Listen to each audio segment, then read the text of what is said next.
Hi everyone, welcome back to a new post today.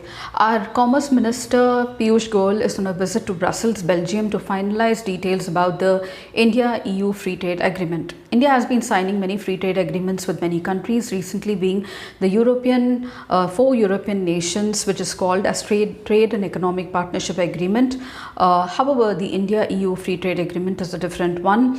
Along with that, we recently concluded free trade agreements even with United Kingdom, UAE, which have come into force.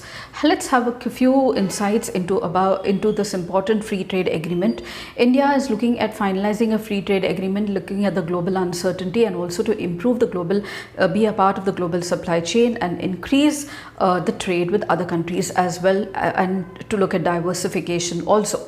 So negotiations with India-EU Free Trade Agreement are underway, and it is forecasted that it is going to be completed by this year end of 2025. The negotiations were launched in 2022, let me tell you, and it has now re-begun after 8-year hiatus, and they are now being focused at reducing the barriers to trade and increasing bilateral investment. The 14th round of negotiations have been concluded in Brussels recently, and officials are having intensified discussion with regard to sensitive issues like market access, regulatory cooperation and non-tariff measures as well. The proposed FTA covers numerous areas to strengthen economic ties like trade and goods. It aims to a broad tariff elimination, addressing non-tariff barriers, trade and services, opening up of services and government procurement markets, including greater access for Indian IT in the EU, investment protection, creating more secure, predictable investment environment for the investors from both the side, geographical indications, protection for GIs of both sides, and sustainability, pursuing ambitious commitments on trade and sustainable development. There are several sticking points, however, between India and EU with regard to the negotiations. EU is pushing for significant tariff cuts on exports to India, particularly high-end automobile exports, medical devices, alcohol beverages like wine and spirit, where India is moving backward to agree on. And there are discussions on this. Now, India seeks concession on its exports like textile, pharmaceutical, agriculture products. It also wants EU to grant it data secure status to facilitate digital services to trade and easier access for its skilled professional.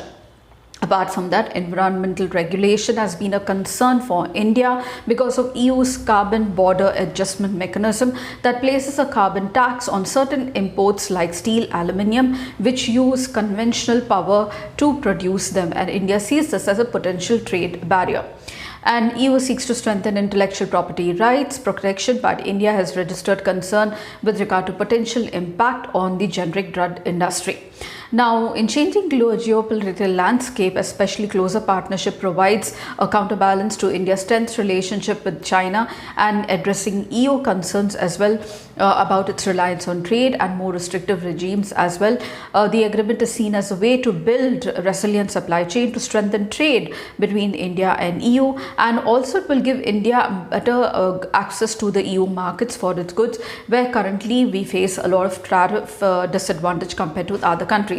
Now, India recently signed a trade and economic partnership agreement with the 4 European Free Trade Association countries, a bloc of 4 countries including Iceland, Liechtenstein, Switzerland and Norway.